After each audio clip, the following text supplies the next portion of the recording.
hoje nós temos aqui a ilustre participação do professor Gerson Linden, professor no Seminário Concórdia de São Leopoldo e também na Universidade Luterana do Brasil, meu professor, né, professor que deu aula para mim também até pouco tempo atrás, quando ainda estudava no seminário. Para quem não sabe, o Seminário Concórdia é a escola de profetas que forma pastores para a Igreja Evangélica Luterana do Brasil.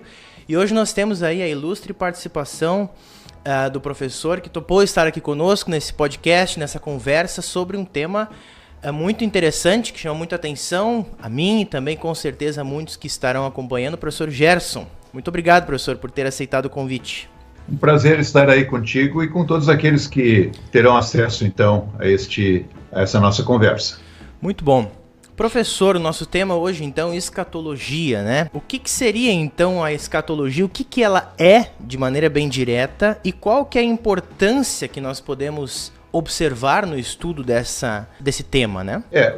A palavra escatologia não é uma palavra que se encontra dentro da Bíblia. Ela foi cunhada por teólogos para designar alguma coisa, né? Se a gente for olhar para a origem da palavra, para a etimologia dela, escatologia vem de duas palavras gregas. Logia significa um estudo de algo, um discurso sobre algo, e eschaton, ou eschatos, significa o último, ou as últimas coisas.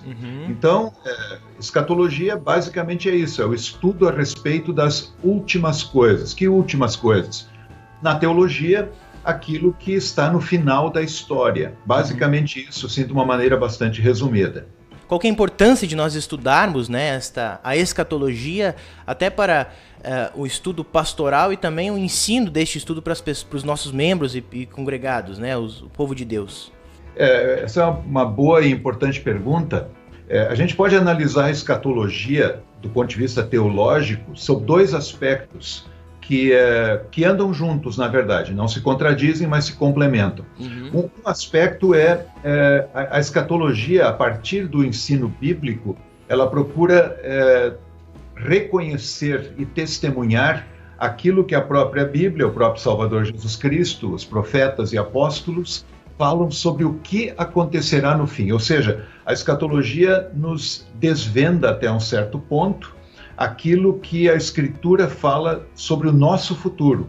Não apenas o nosso futuro individual, mas o futuro de toda a criação divina. Deus criou este mundo e Deus tem um projeto para este mundo também para o futuro. Né? Esse é um aspecto, o aspecto dos eventos. Tem um outro aspecto que é igualmente importante, aí eu acho que vai bem ao encontro da tua pergunta, pastor Lucas. A escatologia trata da esperança. A esperança que temos. A esperança que nós temos em Cristo, a esperança que nós temos em Deus, a esperança que nós temos para aquilo que Deus nos prometeu para o futuro. Então, há esse lado dos eventos, né, aquilo que a Bíblia desvenda sobre eventos futuros, mas há esse aspecto da nossa esperança diante daquilo que a Escritura nos ensina sobre o futuro. Então, por que é tão importante? Ora, de algo tão fundamental para a vida humana, que é olhar para o futuro não com desespero, não com angústia, mas com uma esperança bem informada a partir das promessas divinas. Falando em futuro, não há como nós pensarmos em futuro e não pensarmos em algo que é inevitável para o futuro, que é da nossa condição como seres humanos, que é a morte. Tendo essa certeza de que todas as pessoas vão morrer, essa é uma realidade para os seres humanos. Todas as pessoas, menos aqueles, é claro, que estiverem vivos quando Cristo voltar, né? Como que a morte ela é entendida na Escritura? Como os estudiosos da Escritura entendem a morte de maneira bem direta, assim? Esse é um outro ponto bastante importante e é interessante que a gente comente um pouco sobre ele. Quando nós pensamos em morte, provavelmente no nosso pensamento, na nossa cabeça, vem imediatamente a ideia do que nós chamaríamos da morte física, ou seja, uma pessoa que está aqui entre nós e de repente ela deixa de viver, né? E nós não teremos mais o contato com ela. No entanto, isso é apenas um aspecto do conceito bíblico de morte, né? A gente poderia dizer que morte pode significar três coisas. distintas, mas que estão relacionadas.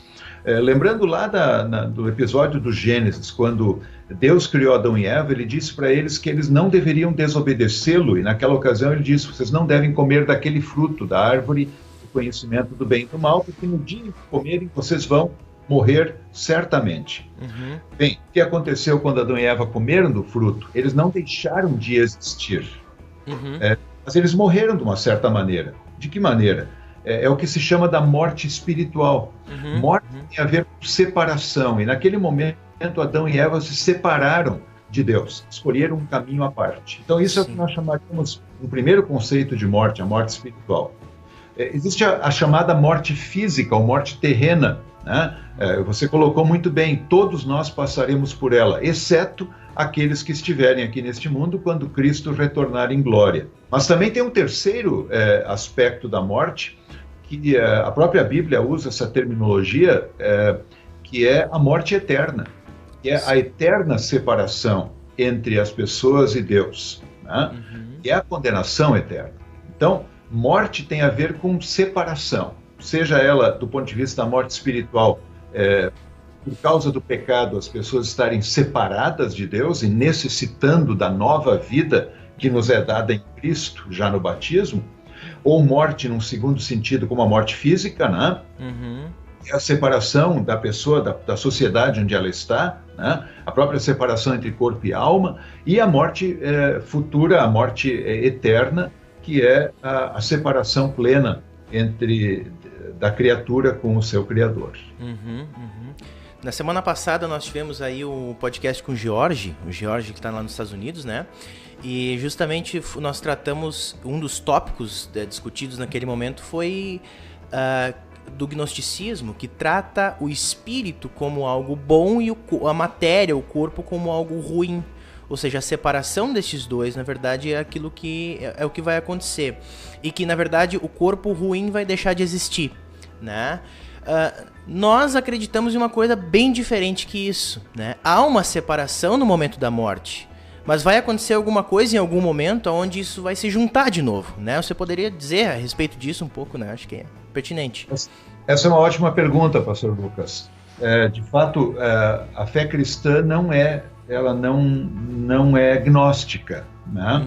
Ela considera o corpo como criação divina, tanto quanto a alma. Deus, na verdade, criou um ser humano e nós somos uma pessoa inteira. A morte é uma coisa tão radical que quebra aquilo que é inquebrável, vamos colocar dessa maneira, né? Aquilo que Deus criou para ser um todo, o ser humano como um ser completo, a morte quebra isso. Por isso que a morte é uma coisa tão chocante, né? Ela atenta contra a criação divina. A morte não é da vontade de Deus, a morte é consequência do pecado. Agora, a fé cristã nos dá uma esperança, e sobre isso você está colocando agora na pergunta, e a esperança é exatamente a ressurreição. E aí um ponto interessante, pastor Lucas, talvez a gente poderia refletir um pouco sobre isso. É interessante que, talvez na cabeça de alguns cristãos, ou de muitos, não sei, a grande esperança seja morrer e ir para o céu. Né? É verdade que quando nós, na fé, morremos, nós estaremos com Cristo. E isso é algo maravilhoso, é uma esperança muito bonita. Mas essa não é a nossa maior esperança. Nós morremos. Nós esperamos estar com Cristo plenamente, de corpo e alma. E por isso a grande esperança cristã é que quando Cristo vier novamente, ele vai ressuscitar os mortos e nós estaremos íntegros diante dele. Por isso a ressurreição é a grande esperança dos cristãos. Por isso a Páscoa é um evento tão fundamental quando celebramos a ressurreição de Cristo, que garante a nossa futura ressurreição. Então, o que acontecerá quando vier a morte para cada um de nós? Bem, pela fé em Cristo, estaremos com ele e aguardaremos o dia do retorno dele para a ressurreição. Mas o que nós, sobretudo, aguardamos é a ressurreição, é a vinda de Cristo. Sim, sim. Lá em Atos, no capítulo 1, a gente vê justamente próximo do momento onde Jesus vai subir aos céus, né? A gente vê justamente os discípulos duvidosos com relação a essa volta de Jesus Cristo, quando ele iria reestabelecer o reino de Israel, né? O que a Escritura fala sobre a vinda do reino de Deus? O que está escrito a respeito do que está reservado para o futuro? Algo que vai acontecer ali na frente, ou nós já temos alguma coisa antecipada do reino de Deus já nos nossos dias de hoje? Uma boa pergunta já traz consigo a resposta. Você já colocou muito bem, pastor Lucas. O reino de Deus, ele tem esse, dá para dizer, esse duplo aspecto, né? E escatologia tem tudo a ver com o reino de Deus, o reinar de Deus. Nós aguardamos aquele momento em que no futuro Deus vai reinar plenamente e todos reconhecerão. É claro que Deus já reina, Deus é o Senhor do universo, mas nem todo mundo reconhece isso. Haverá o dia em que todos reconhecerão que Ele é o legítimo Senhor, Rei, Deus de toda a criação. Agora, o Novo Testamento já nos aponta uma realidade muito interessante sobre o reino de Deus, quando ele usa uma linguagem presente para este reino. Né? Então, por exemplo, vamos só lembrar de um texto. Lá em Mateus capítulo 12, Jesus cura um endemoniado, e aí então ele é questionado por aquilo e tudo mais, né? Mas ele vai então dizer o seguinte: olha, esse ato que eu estou fazendo pelo Espírito de Deus, e isso comprova que Deus está entre nós. A própria pregação de João Batista e de Jesus, quando diz arrependei-vos porque está próximo o reino de Deus, ou o reino dos céus, esse está próximo, se a gente for olhar, examinar mais a fundo aquele termo, aquele verbo que é usado, ele poderia também ser traduzido por está aí. O que quer dizer isso? É o que a teologia chama da escatologia inaugurada. Quando Cristo vem ao mundo e realiza a sua obra, ele é o rei, ele é o rei dos reis. Então, ao vir a este mundo, ao curar enfermos, ao expelir demônios, ao ensinar e proclamar o reino de Deus, e especialmente ao entregar sua vida na cruz e ressuscitar, ele está manifestando o reino de Deus, um reino de graça, um reino de misericórdia, um reino de perdão. Então, esse é um aspecto bastante importante. Quando nós tratamos da escatologia, nós não estamos simplesmente olhando para o futuro e aguardando algo com esperança.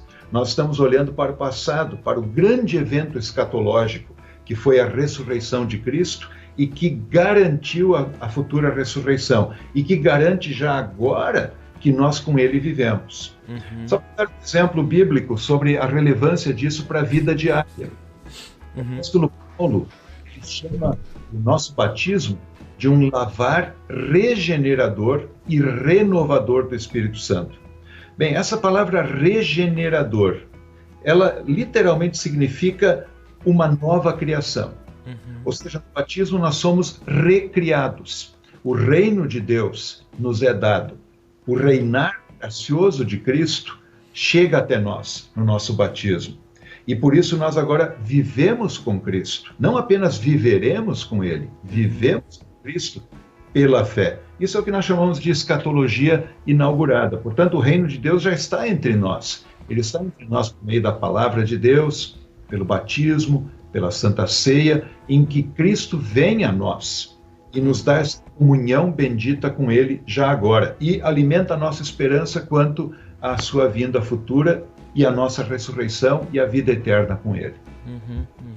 Eu acho muito interessante essa questão do reino de Deus, porque quando a gente fala reino, geralmente pensa em reinado territorial, né? Um reinado de um rei que governa um país ou uma região e tudo mais, mas o reinado de Deus, como o senhor bem diz lá no livro que o senhor escreve sobre esse assunto, é um reinado de ação, né? A ação de Deus junto ao seu povo, né? Como bem dito, desde o batismo e durante toda a vida.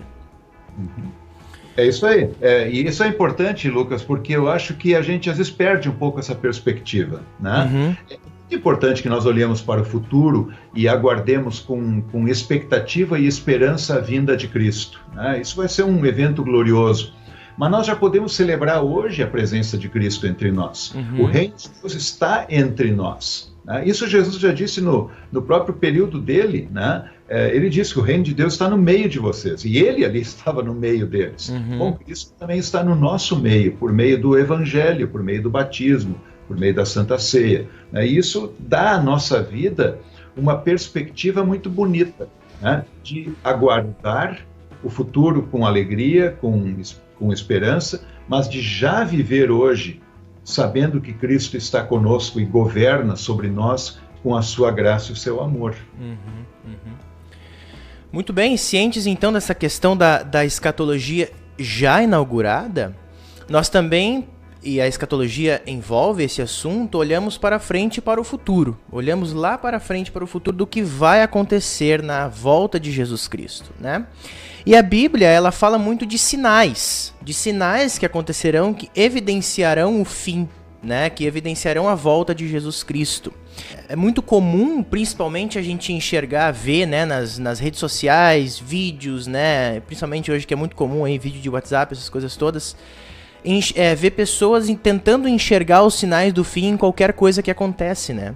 Acontece uma coisinha e não, já é um sinal do fim, a volta de Jesus está próxima. E ela realmente está próxima, Jesus disse isso lá no Novo Testamento, né? A Bíblia fala desses sinais, quais são esses sinais? Por exemplo, nós estamos vivendo aí, nós estamos confinados, né? O professor estava me dizendo agora que as aulas do seminário estão acontecendo todas via online. Nós também estamos confinados aqui em Tuparendi, né? Confinados não, estamos em casa, né? Mas por conta do coronavírus que está assustando tantas pessoas.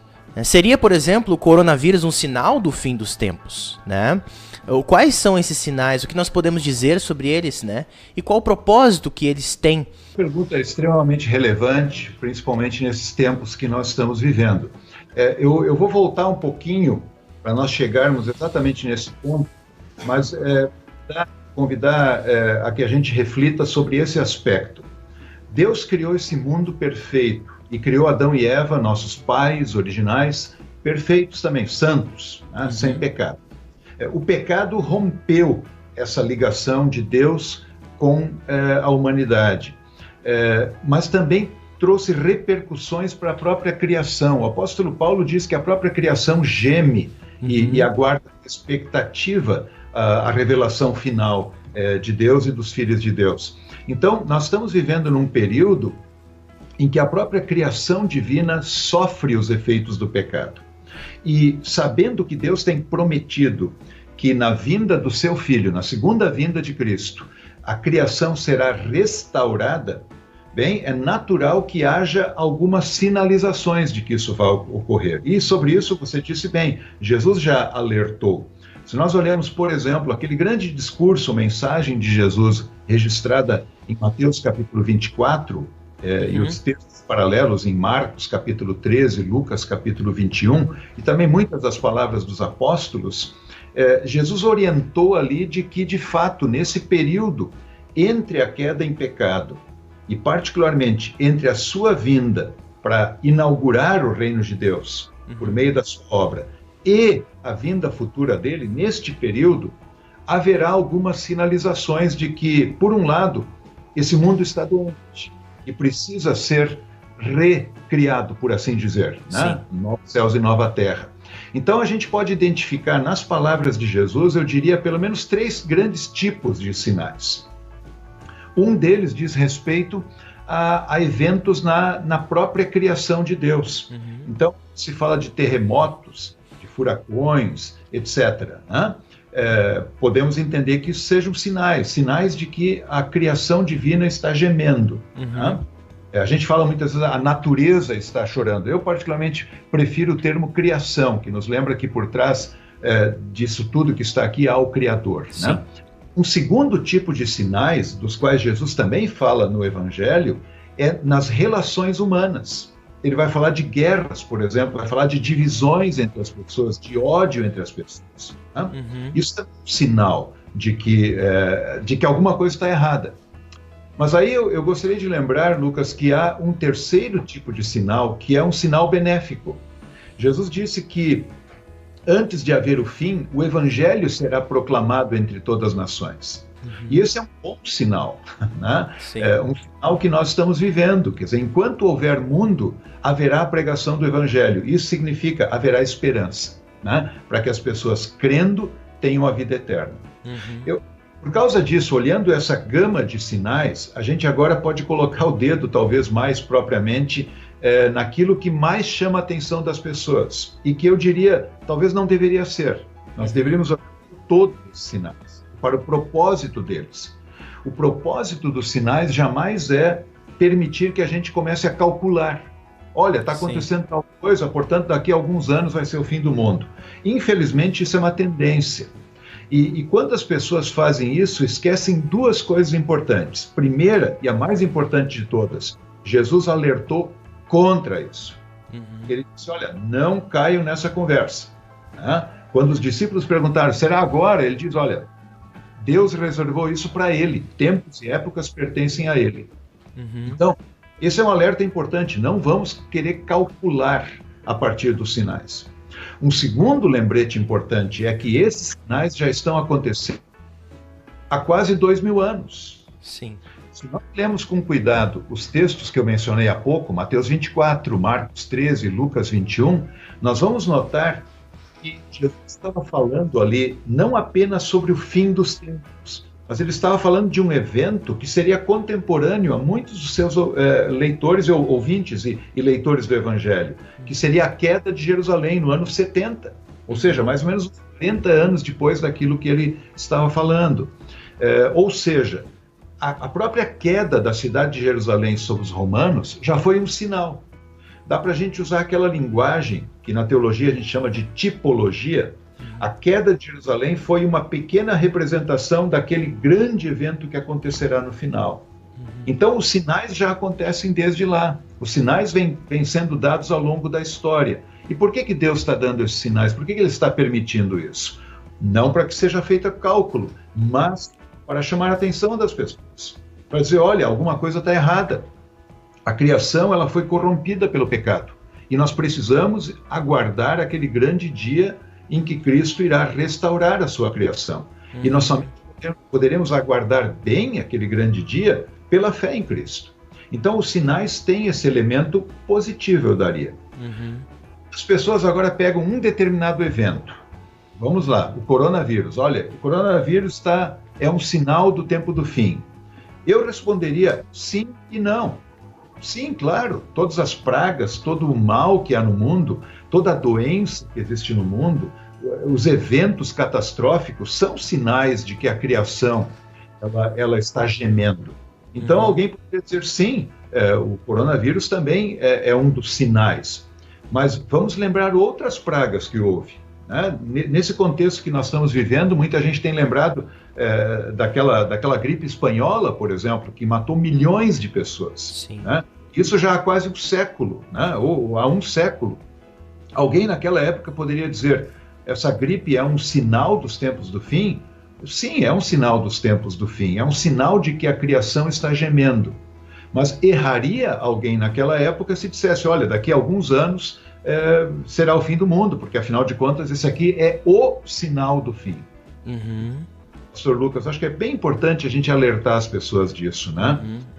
Esse evento que estamos vivendo é um sinal? É o sinal? É o grande sinal que nos permitirá dizer daqui a pouco vai acontecer o fim? Não, Deus não nos deu essa autoridade de fazer cálculos. O que a gente precisa é escutar as palavras de Jesus, em que ele vai dizer, olha, não sejam enganados pelos falsos profetas. Confiem, aguardem, não se apavorem, saibam que os sinais estão acontecendo, mas confiem na promessa de Deus. Esse é o ponto importante que a gente precisa lembrar nesses tempos aí que estamos vivendo agora, né? Falamos muito sobre a volta de Jesus Cristo. E, claro, como crentes na palavra de Deus, sabemos que ele irá voltar. Mas o que especificamente, professor, vai acontecer nessa volta de Jesus? O que vai acontecer? Eu sei que é muito difícil fazer uma pergunta assim muito ampla, né? Mas já que é para ser amplo, vamos ser mesmo. O que vai acontecer no fim dos tempos?